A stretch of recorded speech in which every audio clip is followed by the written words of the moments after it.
गौरी पुत्र गणेश भगवान की जय। श्री शिवाय नमस्तुभ्यम। बोलिए जीतिया माता की जय। प्रिय भक्तजनों, आप सभी को जीतिया व्रत की हार्दिक शुभकामनाएं। आश्विन मास की कृष्ण पक्ष की अष्टमी तिथि को जीतिया का व्रत रखा जाता है। इसे जीवित पुत्री का व्रत भी कहते हैं। इस दिन माताएं अपने बच्चों की लंबी उम्र, सेहत और सुखमय जीवन के लिए इस व्रत को रखती हैं। और इस दिन माताएं अपने बच्चों के लिए निर्जला उपवास रखती हैं। और मान्यता है कि जीतिया व्रत की कथा सुने बिना यह व्रत अधूरा माना जाता है। तो प्रिय भक्तजनों, आज हम इस वीडियो में जीतिया व्रत से जुड़ी हुई कुछ पौराणिक कथाएं सुनेंगे। तो आप सभी भक्तजन बड़ी ही श्रद्धा, ध्यान पूर्वक और प्रसन्न चित्त मन से इन कथाओं को पूरा अवश्य सुनिएगा। तो सभी प्रेम से बोलिए भगवान जीमुत वाहन जी की जय। श्री शंकर पार्वती भगवान की जय। जीतिया माता की जय। पहली पौराणिक कथा के अनुसार गंधर्व के राजकुमार का नाम जीमुत वाहन था।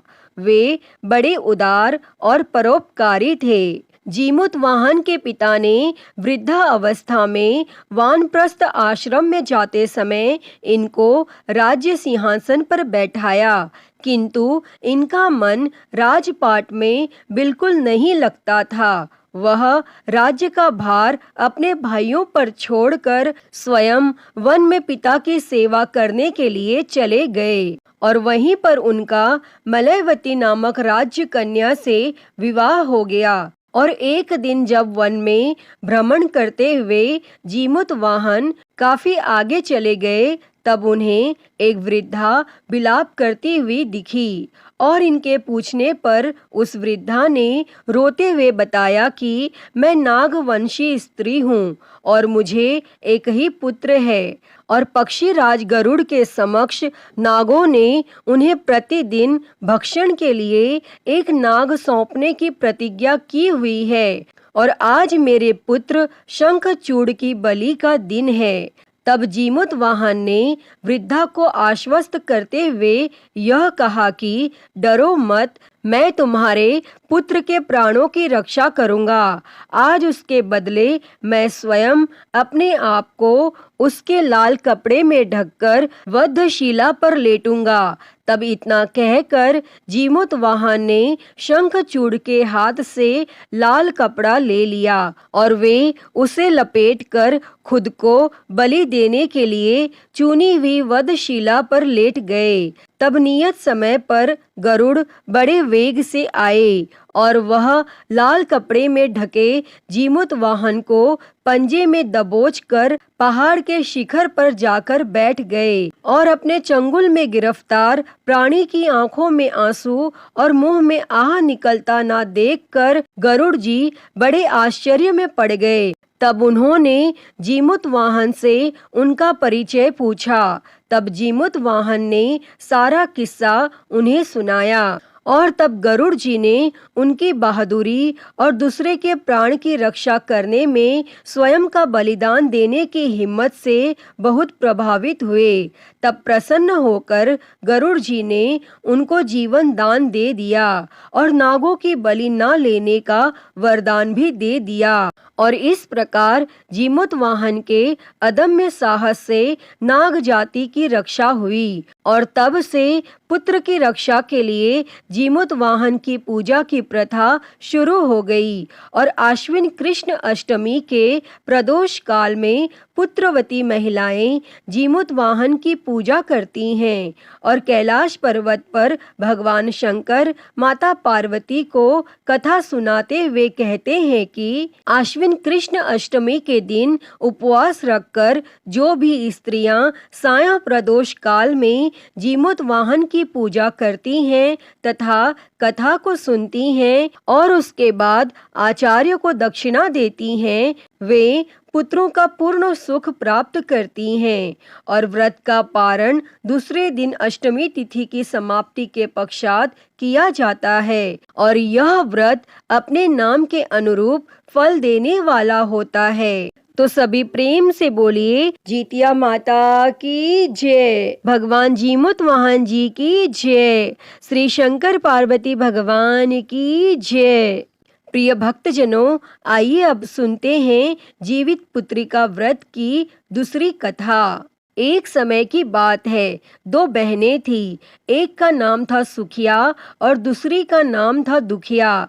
दोनों का भाग्य उनके नाम जैसा ही था। दुखिया गरीब थी और बहुत दुखी रहती थी और वहीं सुखिया अमीर थी और वह हमेशा सुखी रहती थी। दोनों एक ही गांव में रहती थीं और दुखिया सुखिया के घर में काम करती थी, साफ सफाई करती थी, खाना बनाती थी और जो खाना बच जाता था वह खाना सुखिया दुखिया को दे देती थी और इसी तरह दुखिया का घर चलता था। समय बीतता गया, दोनों को बच्चे थे। सुखिया को 2 पुत्र थे और दुखिया को भी 2 पुत्र थे। और जब जीतिया का व्रत आया तो दोनों बहनों ने जीतिया का व्रत रखा। दुखिया सुखिया के घर में काम करती थी।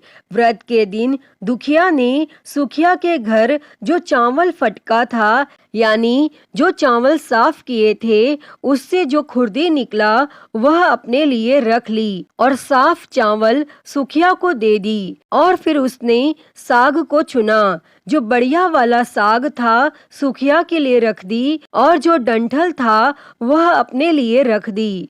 अब दुखिया ने सुखिया के घर सारा खाना बना दिया और अपने घर चावल की खुर्दी और साग की डंठल लेकर बनाने के लिए गई और खुर्दी का चावल और साग की डंठल बनाकर वह खाना अपने बच्चों को खिलाई और खुद भी वही खाई। उसके बाद दुखिया सोने के लिए चली गई। तब आधी रात में एक बूढ़ी औरत उसके घर पर आकर दरवाजा खटखटाती है तो दुखिया पूछती है, कौन है?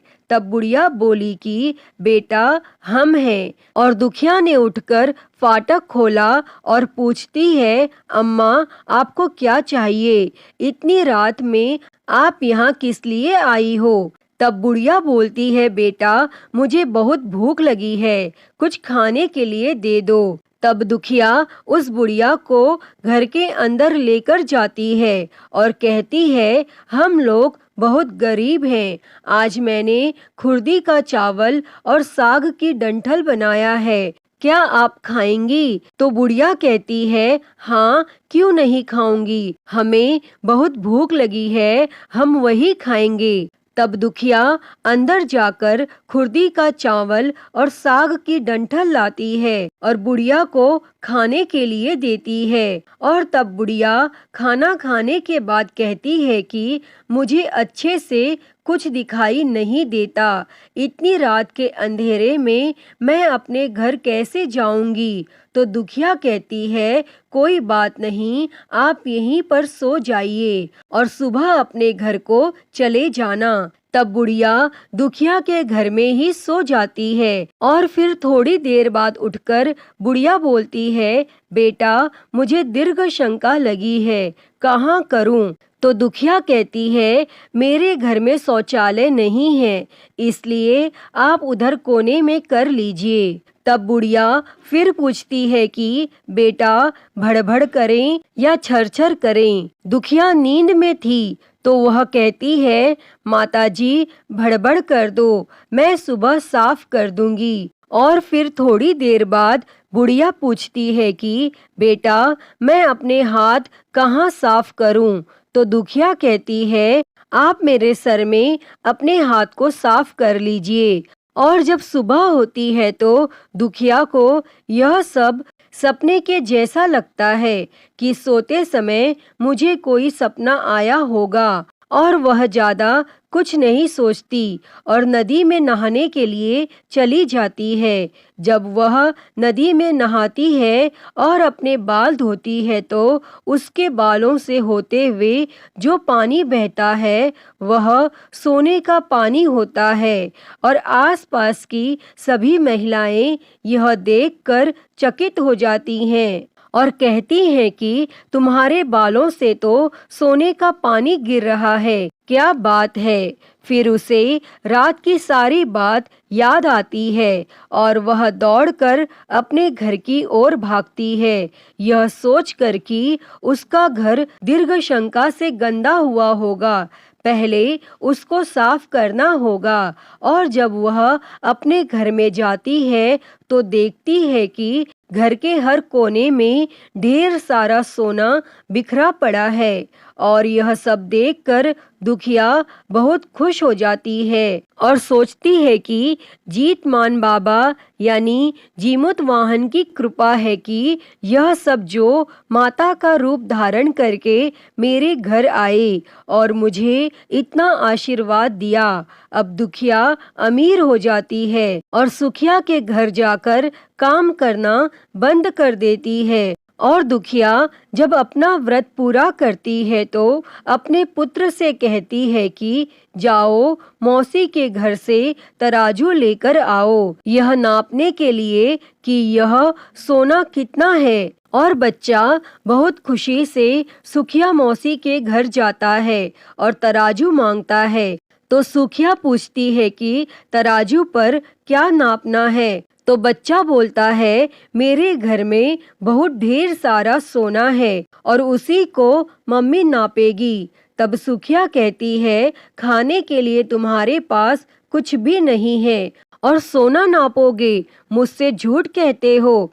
तो बच्चा कहता है नहीं मौसी, मैं झूठ नहीं बोल रहा हूँ। तब सुखिया सोचती है कि जब तराजू मांगा है तो कुछ ना कुछ तो जरूर नापना होगा, इसलिए वह तराजू के पीछे गोंद लगा देती है कि जो भी नापेगा वह थोड़ा सा इसमें चिपक जाएगा। और दुखिया जब तराजू पर सोना नापती है तो कुछ सोना का टुकड़ा उस गोंद में चिपक जाता है। और जब बच्चा तराजू लौटाने अपनी मौसी के घर आता है तो सुखिया उसको उलट पुलट कर देखती है तो तराजू में सोना लगा हुआ मिलता है। तब सुखिया सोचती है कि उसके घर में जरूर कहीं से सोना आया होगा, इसलिए वह कई दिन से काम पर भी नहीं आ रही है।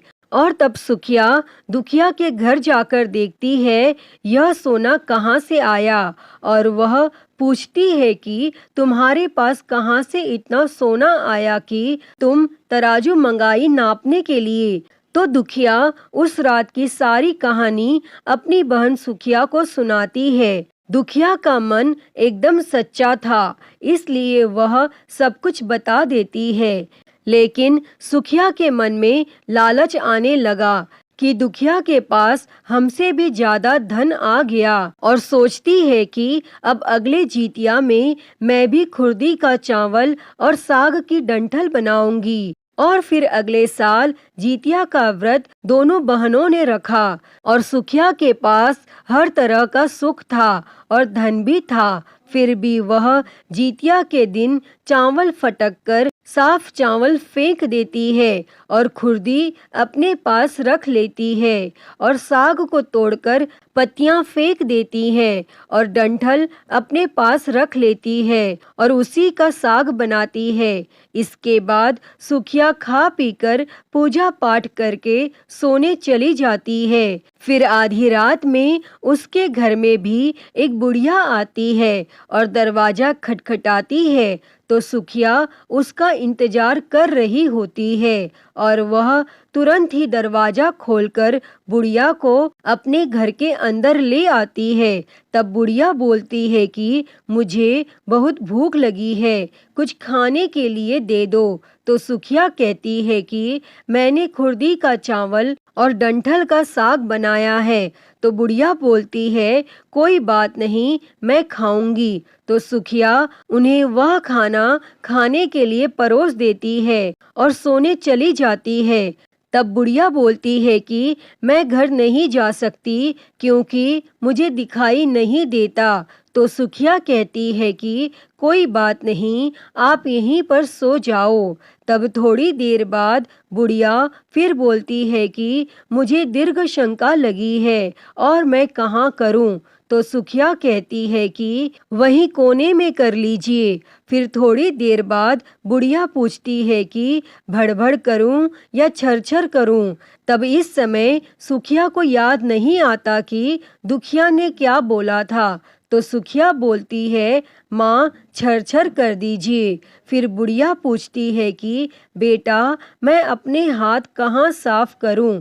तो सुखिया कहती है कि मेरे सर में साफ कर लो। तब बुढ़िया अपना हाथ सुखिया के सर में साफ कर लेती है और जब सुखिया सुबह उठती है तो उसका घर पूरा गंदगी से भरा पड़ा होता है और उसके बाल में भी बहुत गंदगी लगी होती है। यह सब देखकर सुखिया बहुत दुखी हो जाती है और उसे बहुत गुस्सा भी आता है और तब वह अपनी बहन दुखिया को बुलाती है और उसको गुस्सा करती है कि तुमने हमसे झूठ कहा और मेरा पूरा घर गंदा करवा दिया। तो दुखिया पूछती है कि तुमने क्या कहा था, भड़भड़ या छरछर। तो सुखिया कहती है कि मैं तो छरछर बोली थी। तब दुखिया कहती है यहीं पर तो तुमने गलती करी, तुम्हारे पास तो सब कुछ था और किसी चीज की कमी नहीं थी, फिर भी तुमने लालच किया। मेरे पास तो कुछ भी नहीं था, तुम्हारे पास तो सब कुछ था और तुम्हारे घर जीतमन बाबा यानी जीमुत वाहन बाबा भेष बदल कर आए, लेकिन फिर भी तुमने उन्हें अच्छा खाना नहीं परोसा। मेरे पास तो कुछ भी नहीं था, इसलिए मैंने उन्हें खुर्दी का चावल और साग का डंठल परोसा था।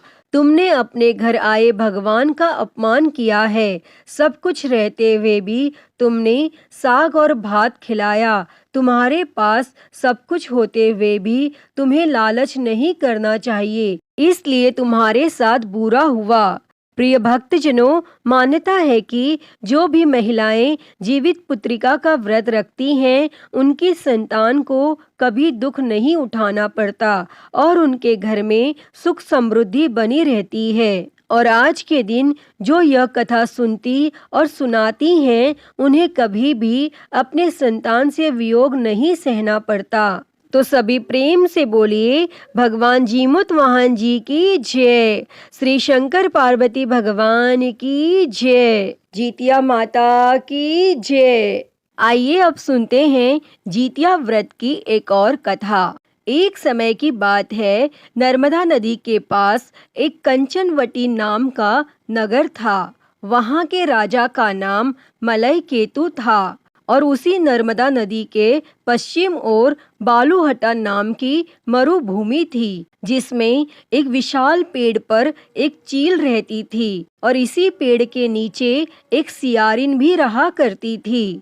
चील और सियारिन दोनों ही बड़ी पक्की सहेलियां थी और कुछ महिलाओं को जीतिया व्रत करते देखकर एक दिन चील और सियारिन ने भी यह व्रत करने का संकल्प ले लिया और दोनों ने ही भगवान श्री जीमुत वाहन की पूजा और व्रत करने का प्रण ले लिया। और जिस दिन दोनों को व्रत रखना था, ठीक उसी दिन शहर के एक बड़े व्यापारी की मृत्यु हो गई और उनका दाह संस्कार वहीं मरुस्थल पर हुआ जहां पर वह चील और सियारिन रहती थी।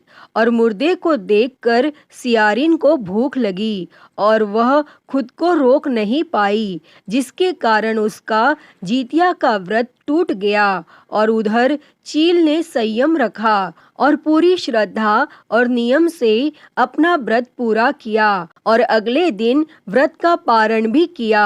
फिर उसके बाद अगले जन्म में दोनों सहेलियों ने पुत्री के रूप में एक ब्राह्मण परिवार में जन्म लिया और उनके पिता का नाम भास्कर था। चील बड़ी बहन और सियारिन छोटी बहन बनी। बड़ी बहन का नाम शीलावती रखा गया और उसका विवाह बुद्धिसेन के साथ हो गया और छोटी बहन का नाम कपूरावती रखा गया और उसका विवाह इस शहर के राजा मलय केतु से हो गया और छोटी बहन कपूरावती इस प्रकार कंचनवटी नगर की रानी बन गई। और अब भगवान के आशीर्वाद से बड़ी बहन शीलावती को 7 पुत्र हुए, लेकिन इधर कपूरावती के बच्चे जन्म लेते ही मर जाते थे। तब कुछ सालों के बाद शीलावती के 7 पुत्र बड़े हो गए और राजा के दरबार में कामकाज करने लगे और उन्हें देखकर कपूरावती मन में ईर्ष्या और जलन की भावना करती थी। और इस ईर्ष्या की भावना में एक बार कपूरावती ने राजा से कहकर शीलावती के 7 बेटों के सर कटवा दिए और फिर उन 7 के सिरों को 7 बर्तन में डालकर ढक दिया और शीलावती के पास भिजवा दिया। और यह सब देखकर जीमूत वाहन भगवान ने मिट्टी की सहायता से 7 भाइयों के सिर बनाए और सभी सिरों को धड़ से जोड़कर उन पर अमृत छिड़क दिया, जिसके कारण वे 7 भाई फिर से जीवित हो गए और खुशी खुशी घर लौट आए। और रानी ने जो कटे हुए सिर भिजवाए थे वे सब फूल बन गए और कपूरावती इधर बच्चों की मृत्यु का समाचार पाने को बड़ी बेचैन थी। लेकिन जब उसे इस बात का पता चला कि उसकी बहन के सारे बच्चे तो जीवित हैं, तब वह अपनी बड़ी बहन के घर गई और वहां सबको जीवित देखकर आश्चर्य में पड़ गई और बेहोश हो गई। और जब कपूरावती को होश आया तब उसने अपनी बड़ी बहन से सारी सच्चाई बता दी और अपनी गलती का प्रायश्चित भी किया। भगवान जीमूत वाहन की कृपा से बड़ी बहन को पूर्व जन्म की सारी बातें याद आ गई और वह अपनी छोटी बहन को उस पेड़ के नीचे लाकर पूर्व जन्म की सारी बातें सुनाने लगी, जिसे सुनकर कपूरावती फिर बेहोश हो गई और मर गई। और जब राजा को इस बात की सूचना मिली तो उन्होंने इस जगह पर इस पेड़ के नीचे कपूरावती का दाह संस्कार कर दिया। तो सभी प्रेम से बोलिए जितिया माता की जय, श्री जीमूत वाहन भगवान की जय, श्री शंकर पार्वती भगवान की जय। प्रिय भक्तजनों, तो मैं उम्मीद करती हूँ कि आपको आज की यह कथा पसंद आई होगी और अगर वीडियो अच्छी लगी हो तो इसे लाइक करें, ज़्यादा से ज़्यादा शेयर करें और कमेंट बॉक्स में जितिया माता की जय लिखना ना भूलें और हरिहर भक्ति चैनल को सब्सक्राइब कर नोटिफिकेशन बेल को ज़रूर ऑन कर लें। हर हर महादेव। धन्यवाद।